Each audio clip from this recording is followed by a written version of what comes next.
Postur ya? Postur juga. Ya udah akhirnya di develop ke sini. Betul tadinya mau ada beberapa studio. Jadi teori gua kan waktu itu adalah karena gue banyak belajar dari media-media company lain bahwa semua startup itu, semua perusahaan itu gimana caranya nge-scale kan, nge-grow kan. Tapi di ujung tengah jalan gue nemu salah satu teori bisnis lain. Gimana kalau perusahaan lo jangan-jangan jadi lifestyle bisnis aja. Lifestyle bisnis tuh artinya lo mengelola perusahaan itu untuk menghidupi lifestyle ownernya, bukan untuk nge-grow sampai 5x 6x revenue, tapi cukup untuk membiayai kehidupan si owner, which is lifestyle bisnisnya dia gitu. Karena kalau gue mau nge-scale, gue harus ngurusin orang banyak kan, harus bikin manajemen, harus bikin IP lain. Jadi gue mencoba gimana caranya buat media company yang gue aja yang ngelakuin, tapi cukup buat menghidupi gaya hidup sehari-hari aja gitu. Dan juga bisa self-sustainable antara si ekosistemnya ini juga kan, jadi overhead ketutup segala macam gitu-gitu. Benar, itu yang paling penting. Nah tahun kemarin tuh kita coba gaya baru. Jadi Amazon itu katanya gede karena punya yang namanya teori long tail. Jadi produk-produk mereka itu kecil-kecil, mereka jualan SKU yang kecil. Lama-lama yang kecil-kecil itu kalau dijumlahin tuh jadi gede. Jadi kalau kita lihat tuh kayak buntut gitu.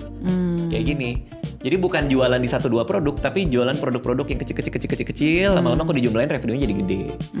Nah kita coba tahun lalu itu dengan naikin kuantitas produksi video kita.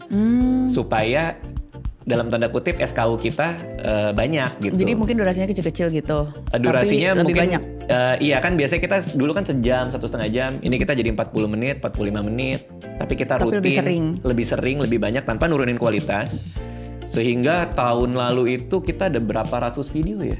Oh jadi seminggu tayang berapa kali? Sebulan 19. Oh, jadi nggak urut ya? Jadi seminggu ada yang 4, ada yang 5. Wow. Total ada 200 lebih. Itu berarti harus syuting berapa hari dalam sebulan?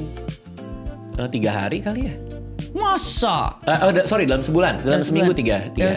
Seminggu 3 hari. Ya, Terus itu kejar-kejaran sama ngedit kan? Yang proses produksinya yang paling lama bottleneck-nya di mana? Di editing? Itu pertanyaan bagus tuh. Soalnya jadi, ya kan, maksudnya post-pro gitu.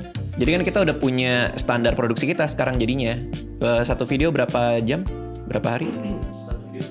Satu video sehari. Kira-kira mungkin 8 jam, 7 jam lah. Oh gitu ngeditnya? Iya, jadi mungkin kalau nggak selesai dalam hari ini ya besoknya. Tapi kira-kira total pekerjaannya tuh sekitar. Tapi assembly line-nya udah gitu ya, jadi syuting berapa jam palingannya ya, 3 jam maksimum. Terus habis itu langsung masuk ke post produksi. Iya, ada QC-nya. Jadi kita udah pakai sistemnya lumayan rapi gitu. Dan gua ngelakuin yang terbaik yang gue bisa, which is secara makro dan nggak ngurusin teknis. Jadi kreatifnya aja. Jadi semua teknis teman-teman yang udah ngerjain. Total berapa di produksi? Di produksi syuting berapa? Di post pro berapa? Karyawannya? Tim lu ada berapa? 4 orang. Buat produksi physical production nih, syuting nih. Iya. 3 ini ya? 3 orang. 3 orang. Ini sekalian semua. Lighting apa segala macam. Iya. Terus habis itu pas lagi masuk ke post pro-nya? Post pro-nya ada 3 orang juga yang ngerjain. Ada satu editor tetap di sini, kita kadang lempar ke freelance kalau kita lagi kewalahan. Kita nge-scale-nya di freelance.